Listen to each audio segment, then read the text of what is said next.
If you ever find an old cassette tape in a dead person's house, do not press play. Not even once. Because some voices don't stay in the past. Some voices wait for you to listen, and then they learn your name. My name is Sarah. I am 26 years old, and 3 months ago, I found my mother's voice trapped inside a plastic box the size of my palm. I want to tell you exactly what happened in order, because if I don't say it out loud, I think it will happen again. I think saying it keeps me safe. For now. Please, just listen to the whole thing before you decide I'm crazy. By the end, I think you'll understand why I can't stop looking over my shoulder. Part 1. The empty house my mother died in March. Cancer. Slow, then fast, the way the doctors always warn you it will be.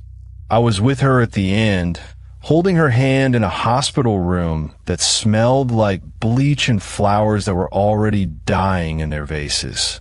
Her last words to me were soft, almost a whisper. She said, "Sarah, don't listen to anything that sounds like me if I'm not really there." Part 3. Something is different the next evening. I wanted to hear her voice again. I made tea, sat on the floor in the same spot, and pressed play, already smiling before the static even started, already bracing myself to cry the good kind of tears. The static came first, just like before. Then her voice. But something was wrong. "Sarah," the voice said. "My sweet girl, did you sleep well last night? You always used to toss and turn when you were anxious about something. I could always tell, even when you were a teenager and thought you were hiding it from me." I froze, my tea cooling in my hands. I had tossed and turned the night before. Actually, no way, I had fallen asleep on the floor, deeply, dreamlessly, the best sleep I'd had in weeks. That didn't match. But more than that, the tape from a night before hadn't mentioned anything about sleep at all. It had talked about my birth, about my father, about hoping I found someone to love me. This was a different conversation entirely, a new one, layer on top of the old one, like a second coat of paint. I told myself I was misremembering.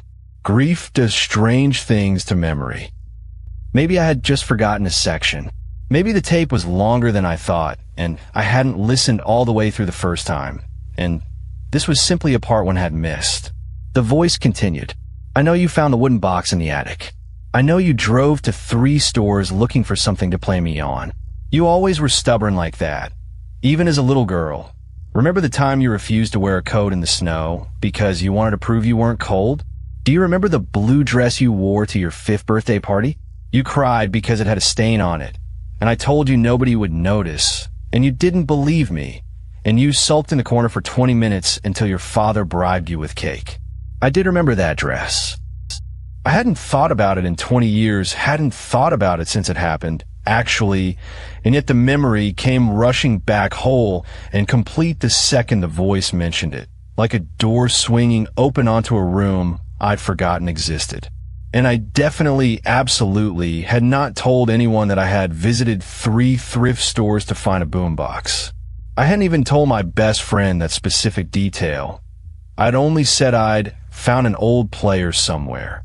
There was no way my mother could have recorded that information before she died.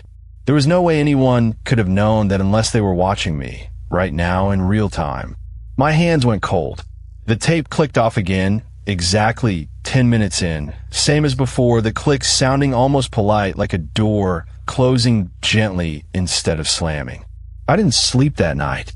I sat awake in bed with all the lights on, staring at the boombox sitting silently on my dresser, feeling like it was staring back, the way you can feel someone watching you from across a dark room, even when you can't see their eyes. Then I gathered every piece into a metal bucket, carried it out to my apartment's small concrete courtyard behind the dumpsters, and I set it on fire using a can of lighter fluid I'd also bought at the hardware store, standing well back as the flames caught with a soft woof. I stood there in the cold night air and watched the plastic melt and blacken, watched the thin ribbon of tape curl and shrivel in the flames, sending up a chemical smell that stung my eyes and made my throat burn.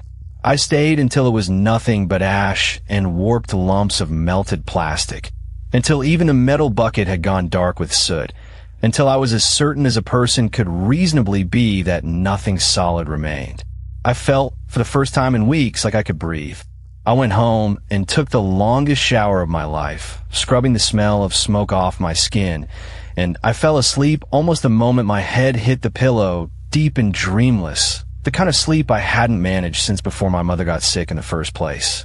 I woke up at 3:17 in the morning to the sound of static coming from my kitchen. Part 9. The voice doesn't need the tape anymore. I lay frozen in bed, listening. The static was faint but unmistakable, coming from the direction of my kitchen, the same room where I had smashed the boombox to pieces the day before. I had thrown every fragment of it away myself, watched it burn down to ash and slag, watched the bucket cool in the dark courtyard for over an hour before I finally went inside. I forced myself to get up. I forced myself to walk down the short hallway, my bare feet cold against the floor, my heart pounding so hard I could hear it in my ears like a second, panicked voice. The kitchen was empty.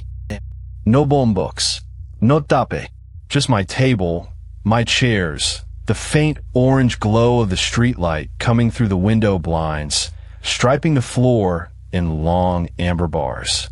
But the static was still there, and as I stood in the doorway, it slowly resolved into a voice.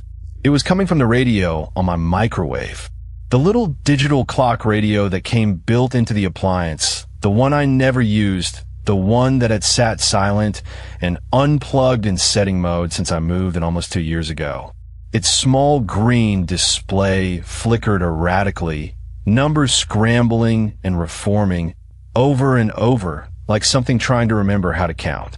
Sarah, the voice said, warm as ever, warmer maybe than it had ever been, warmer than felt natural or safe. You didn't have to do that. You didn't have to break me. I wasn't going to hurt you. I backed away from the kitchen, my whole body shaking, my back hitting the hallway wall. I just wanted to keep talking, the voice continued. Is that so bad? Don't you miss me? Don't you want your mother back? I'm so close now, Sarah. I'm so close to being exactly what you need. Just a little more. Just a little longer.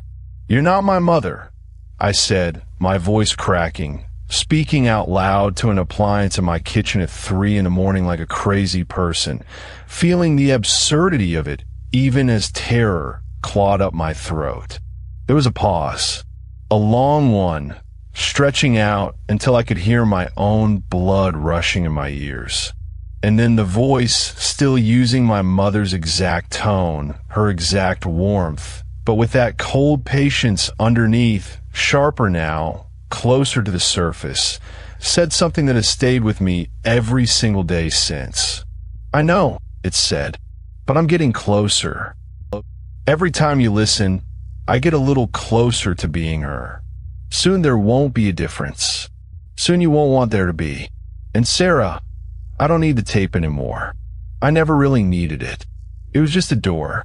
Now that you've let me in, I can knock on any door I like. The microwave radio clicked off, its little green display going dark all at once. The kitchen went silent, except for the hum of my refrigerator, and I stood there in the dark hallway, understanding, finally, exactly what my mother had tried to warn me about in that hospital bed. Don't listen to anything that sounds like me if I'm not really there. She had known. Somehow, at the end, delirious and dying and hearing humming that had her own voice in it, she had known this thing existed, had maybe even encountered herself in some smaller, earlier form, and she had tried with her last clear breath to protect me, and I hadn't listened in time.